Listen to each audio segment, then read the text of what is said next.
Itu kenapa orang hari ini lebih mudah kena penyakit, karena manusia hari ini lebih gampang stres dibandingkan orang-orang zaman dulu.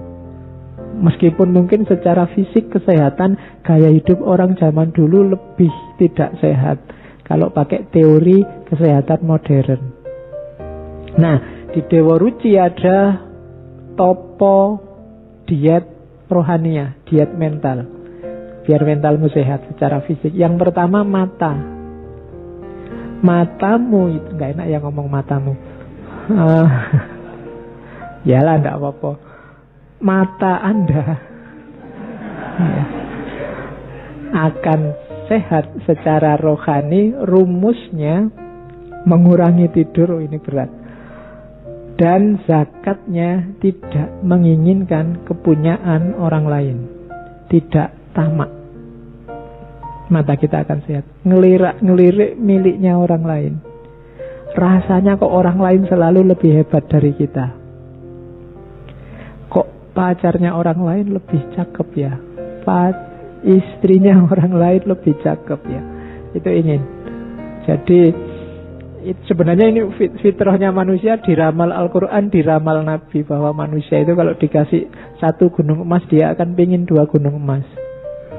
Sudah punya 1 istri cantik, masih mimpi punya 2 istri cantik, punya 2 pingin 3. Kalau nggak dibatasi bisa sebanyak-banyaknya. Ya, topolah.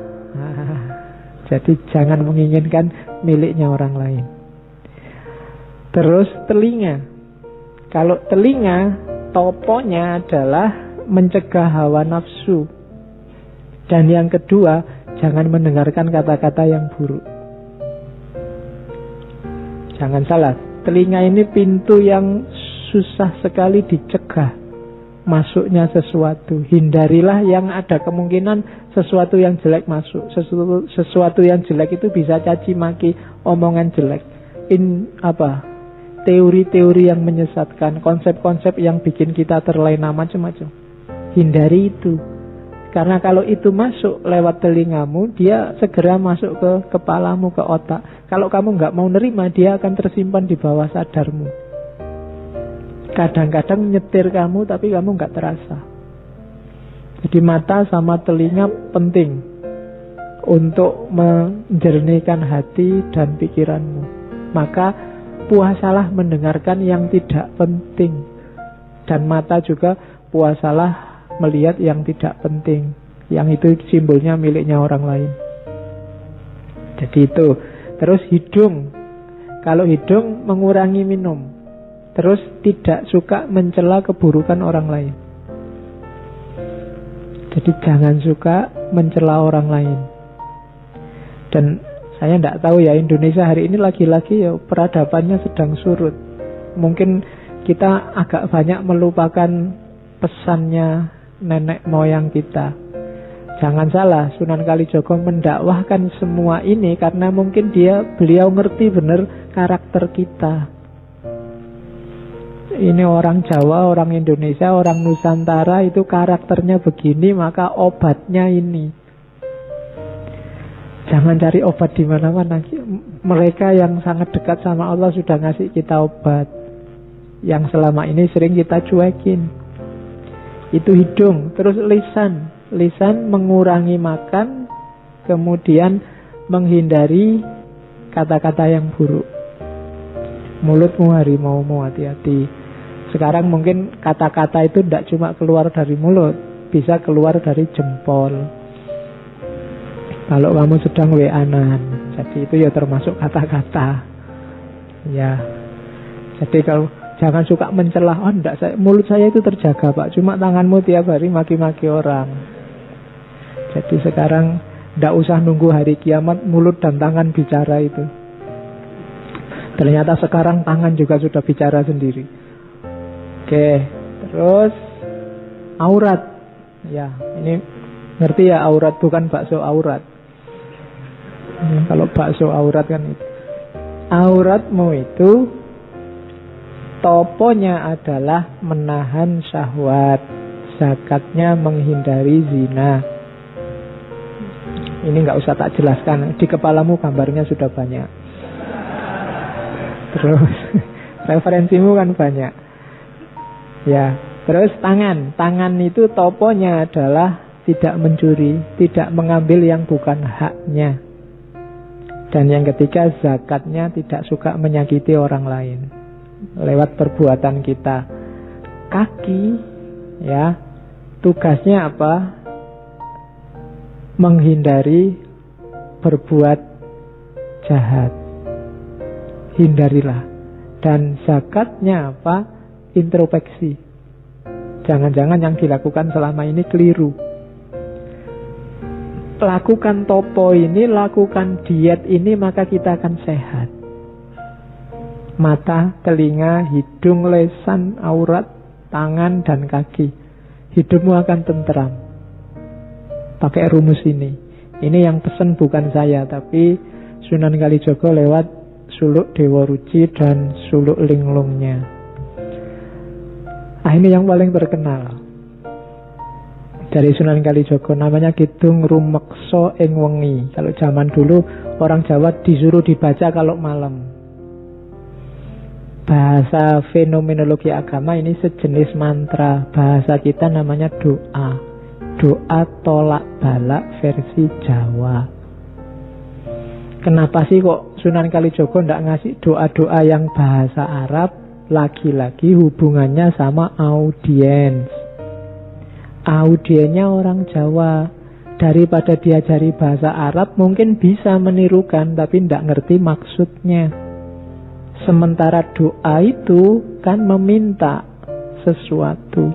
Minta sesuatu ya harusnya kita paham yang diminta apa. Kan sering kita itu apal doa tapi ndak ngerti artine. Wong doa itu minta, kita ndak jelas minta apa. Kadang-kadang doa kita apalan, sambil berdoa sambil tangannya wil-wil, sambil apa, sambil ndak jelas. Loh itu Allah yang dimintai lah, ya bingung, kamu itu minta apa. Maka Sunan Kalijaga ngasih versi Jawanya, namanya Kidung Rumeksa ing Wengi. Agak panjang, cuma saya potong bagian awal sama bagian akhir. Silahkan dipelajari sendiri. Cuma yang tak kasih tanda-tanda kuning itu bagian-bagian akhir. Menurut saya unik. Nama-nama nabi dan sahabat yang disebut oleh Sunan Kalijaga dengan kualifikasinya masing-masing. Ini silahkan nanti, menurut saya kidung ini bisa kamu bikin tesis atau bahkan disertasi. Coba perhatikan itu ya, kita lihat sebentar. Otakku adalah sis, Nabi Sis. Bayangkan hubungannya apa Nabi Sis sama otak. Nabi Sis ini dikenal sebagai mbahnya tradisi yang oleh Syed Hussein Nasr disebut Saintia Sakra, manusia ilmu sakral. Sis dikenal sebagai manusia bijaksana yang pertama. Nabi Sis ini anaknya Nabi Adam yang keenam. Nabi Sis ini lahir sendirian. Nabi Adam itu anak pertama, kedua, ketiga, keempat, kelima itu kembar. Nabi Sis tok yang sendirian. Setelah itu yang ketujuh dan seterusnya kembar lagi. Itu Nabi Sis. Nanti di dalam Khazanah Jawa, Nabi Sis ini diceritakan beliaulah yang melahirkan orang-orang utama yang oleh tradisi kuno dikenal karena pinter, bapaknya pinter, anak-anaknya juga pinter, dikenal sebagai dewa-dewa. Nah, itu Nabi Sis. Terus pangucapku ya Musa. Kalau ini masuk akal. Musa kan dikenal sebagai kalimullah, teman ngobrolnya Allah. Maka kata-kataku ini kayak Musa. Nafasku Nabi Isa. Nah, ini masuk akal juga kan. Nabi Isa itu ruhullah. Tidak, Maryam melahirkan Isa tidak pakai suami, jadi langsung ruh Allah ditiupkan. Maka Nabi Isa dikenal sebagai ruhullah. Nabi Yakub pamiarsaning wang. Nabi Yakub pendengar, Nabi Daud jadi suara. Kalau Nabi Daud jelas dikenal suaranya indah. Kalau Nabi Yakub itu orang yang pada akhirnya nanti diceritakan buta tapi waskito. Meskipun diceritain oleh anak-anaknya bahwa Nabi Yusuf begini begitu dimakan oleh serigala macam-macam, tapi beliau waskito. Andalannya pendengarannya, karena selalu nyambung dengan Allah, selalu mendengarkan. Kalau bahasa Jawanya sasmito gaib. Nabi Ibrahim nyawaku. Ini hubungannya sama Nabi Ibrahim itu nyawanya kayak rangkap, sudah dibakar seperti itu tapi masih bisa hidup lagi, punya vitalitas hidup yang luar biasa, semangatnya mencari kebenaran luar biasa. Maka Nabi Ibrahim nyawaku. Nabi Sulaiman, bukan, tulisannya memang Sulaiman ya. Ya, jadi Sulaiman disebutnya Sulaiman. Itu yang bikin Ustadz Fahmi Basa yang dari Jakarta itu menganggap bahwa Sulaiman ini dari asal kata Sulaiman, dan Candi Boko itu istana Ratu Balkis yang singgasananya satu diambil oleh pengawalnya Nabi Musa, dan singgasana itu jatuh sekarang jadi Borobudur. Nabi Musa dikenal sakti, ngomong sama binatang, bisa menaklukkan angin dan macam-macam. Maka Nabi Sulaiman kesekten mami. Nabi Yusuf yang paling cakep. Nabi Yusuf rupeng wang, rupaku Nabi Yusuf. Bacalah mantra ini, siapa tahu kamu jadi ganteng. Ya, lo kan ada khasiatnya sendiri-sendiri itu setiap kalimat itu. Mantra itu kan semacam punya daya sugestif yang bisa mempengaruhi hidup kita. Makanya orang dulu sangat takut dengan ngomong jelek, karena ngomong jelek yang mempengaruhi hidupmu jadi jelek. Idris ing rambutku. Nabi Idris ada di rambut. Rambut itu fungsinya apa? Untuk melindungi kepala, melindungi otak, juga bikin kamu ganteng. Dan Idris memainkan fungsi itu, karena Idris dikenal sebagai teknisi, ilmuwan pertama, ilmu yang melindungi hidup kita. Itu Idris. Ali, Abu Bakar, Umar, Utsman. Ali kulitnya, Abu Bakar darahnya, Umar dagingnya, Utsman tulangnya. Teladanilah dari 4 khalifah ini dengan karakternya masing-masing dalam hidupmu. Seraplah etos religius keberagamaan mereka. Ali di kulit, Abu Bakar di darah, Umar di daging, dan Utsman di tulang. Sumsumnya Fatimah, Siti Aminah, Bayuning Angga. Ini semacam ngomong jasmaniah sama rohaniah. Sumsum itu kan semacam pendukung hidup dayanya, itu mirip kayak Fatimah. Dan jasmaniah, Ibunda Aminah itu jasmaniahnya lah yang mendukung rohani. Beliaulah yang jadi pelantaran lahirnya Nabi Muhammad. Maka Ayub jadi ususnya. Nabi Ayub itu ususnya dawa kalau bahasa Jawanya. Tangguh sekali. Dapat cobaan seberat itu masih bisa ngatasi. Maka Ayub ing ususku. Nabi Nuh ing jantungku. Nabi yang 900 tahun lebih dakwah dan tidak putus asa, sampai dikenain bencana banjir luar biasa, punya daya hidup yang luar biasa. Maka Nabi Nuh ada di jantungku. Nabi Yunus adalah ototku. Nabi Yunus punya kekuatan yang dahsyat untuk bertahan di dalam perutnya ikan. Itu maka Nabi Yunus dianggap manifestasi kekuatan jasmaniah ototnya. Terus mataku Muhammad Nabi, yang ngerti mana benar mana salah. Itu pedoman kita hanya Nabi Muhammad. Pamuluku Rasul. Ini agak dibedakan ya, Muhammad sama Rasul. Muhammad sebagai manusia dan Muhammad sebagai Rasul. Kalau sebagai Rasul, levelnya lebih tinggi dari manusia. Mereka yang bisa komunikasi langsung dengan Allah. Makanya Muhammad Rasulku, dan semuanya itu di bawah naungan Adam dan Hawa. Sumbernya manusia semua dari sana. Dan kalimat terakhirnya, sampun pepak sak katai para nabi dadiya sarira tunggal. Hidup kita, seraplah semua energi, semua kekuatan dari para nabi, para sahabat tadi, sehingga utuh dadi sarira tunggal. Teladani mereka semua secara fisik dan semangat energinya masukkan ke rohanimu. Utekmu Sis, kata-katamu Musa, rohmu Isa, pendengaranmu Yakub, suaramu Daud, nyawamu Ibrahim, dan seterusnya. Itu kalimat-kalimat dari Kidung Rumeksa ing Wengi. Saya tidak tahu kalau kalian baca ini ampuh apa enggak, karena kalian pinter. Orang pinter itu biasanya gampang ragu-ragu, dan orang ragu-ragu itu ndak ampuh. Ya, susah. Kenapa orang biasa lebih gampang sakti? Karena mereka yakin. Keyakinan. Bahkan saya yakin kamu berdoa pun mungkin, kenapa doamu jarang dikabulkan? Karena kalau kamu berdoa keyakinanmu nggak full. Kamu nggak berani berdoa, ya Allah semoga aku lulus cum laude.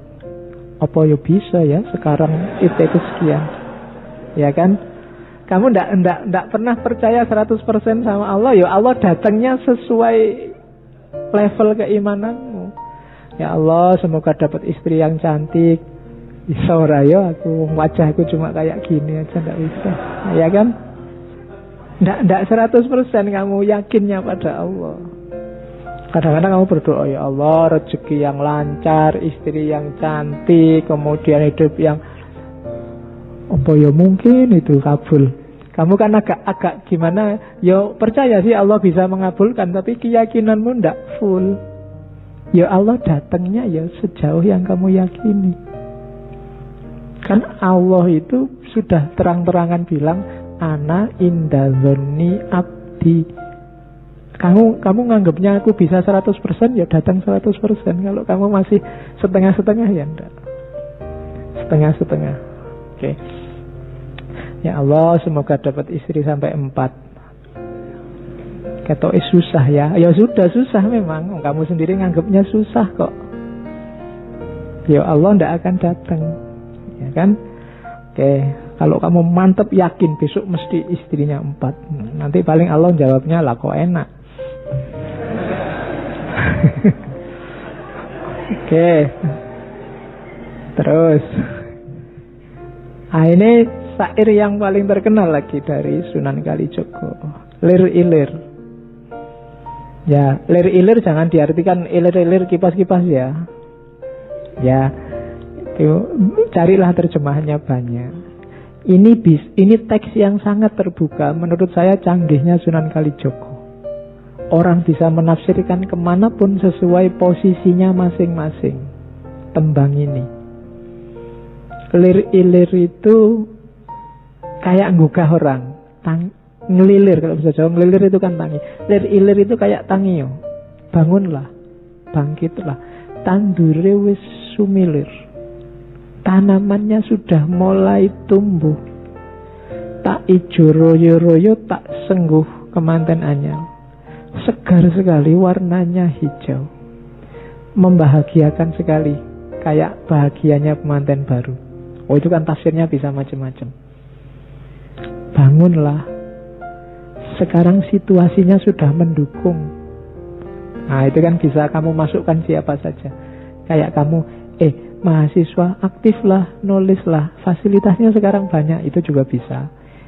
Pemimpin, ayo bangkit. Ini sekarang apa-apa sudah mudah. Itu bisa, siapa saja bisa masuk ke situ. Lir ilir, tandune wis sumilir, tak ijo royo-royo, tak sengguh temanten anyar. Jadi, ayo kita bangkit. Sekarang situasinya sudah memungkinkan. Fasilitasnya sudah lengkap nih. Terus, cah angon, penek no blimbing kui. Lunyu-lunyu penek no, kanggo mbasuh dodo tiro. Nah ini cah angon itu juga bisa siapa saja, termasuk dirimu sendiri. Kullukum ro'in, setiap orang adalah pemimpin, setiap orang adalah cah angon. Paling tidak kamu sedang angon dirimu sendiri. Penek no belimbing kui. Ibaratnya pakai belimbing ya. Banyak keutamaan-keutamaan yang memang jumlahnya 5. Rukun Islam, Pancasila, Banyak yang isinya 5. Bahkan sebelum ada Pancasila Indonesia itu kan ada di Jawa dulu Pancasilanya Buddha. Itu juga isinya mirip kayak Ten Commandment-nya, 10 perintah Tuhannya Musa, jangan membunuh, jangan bohong, dan macam-macam. Itu juga blimbing. Lunyu-lunyu penekno kanggo mbasuh dodot ira. Meskipun licin harus kamu panjat. Meskipun susah, keutamaan itu harus kita panjat. Kanggo mbasuh dodot ira, untuk membersihkan, untuk mencuci baju kita. Ya, baju itu ibarat dari diri kita, untuk membersihkan diri kita. Wahai para pemimpin, termasuk pemimpin dirimu sendiri, naiklah, panjatlah blimbing itu, lakukanlah keutamaan-keutamaan itu, jalankan yang baik-baik itu meskipun susah. Untuk apa? Untuk membersihkan dirimu, untuk membersihkan diri kita. Kenapa sih harus dibersihkan? Dodot iro kumitir bedah ing pinggir. Dondomono jlumatono kanggo sebo mengko sore. Ya, dodot itu baju. Ya, tadi kita artikan diri. Bajumu itu kan dodot iro, itu robek pinggirnya. Dodot itu kalau Jawa mungkin lebih ke jarit. Orang Jawa itu kan meskipun laki-laki dulu kan bawahnya pakai jarit. Bajumu itu sekarang sedang sobek pinggirnya, ndak utuh. Ya karena nafsu. Maka jahitlah, rawatlah biar bagus. Untuk apa? Untuk sebo mengko sore. Sebo itu menghadap. Sebo kalau orang Jawa menghadap ke raja, menghadap ke orang yang dimuliakan, itu sebo. Untuk biar gak malu kalau ketemu Tuhan, jahitlah bajumu, perbaiki dirimu. Mumpung padang rembulane, mumpung jembar kalangane. Mumpung masih jelas, masih terang mana benar, mana salah. Mumpung kesempatan itu datang. Mumpung tandure wis sumilir, tak ijo royo-royo, tak sengguh kematen anyar. Ayo melakukan suluk, memanjat blimbing, meskipun lunyu. Dan terakhir, ya sura'o sura'hiyo.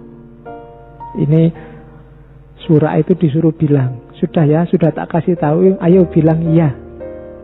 Jangan bilang tidak. Karena ini memang tugas kita sebagai manusia. Surah, oh surah, iya, kalau ada perintah yang baik, iya kan, jangan ditidakkan, jangan didiskusikan kelamaan, nggak jalan-jalan. Ayo diiyakan aja terus dijalani. Yo surah, oh surah, yo. Ini teks yang terbuka, bisa masuk kemana-mana dan pada siapa saja. Itu ilir.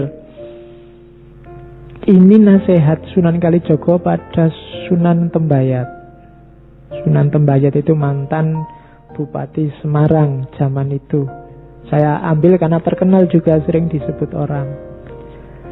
Jadi urip iku nang donya tan lami.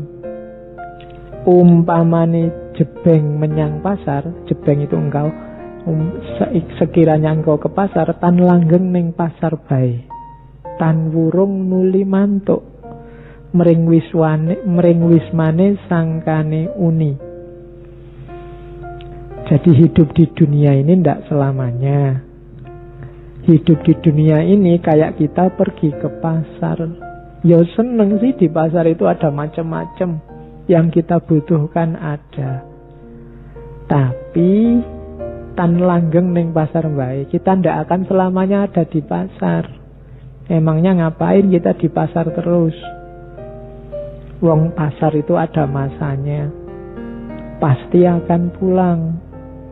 Pulangnya kemana? Mring wiswane sangkaning uning, ke rumahnya asalnya dulu.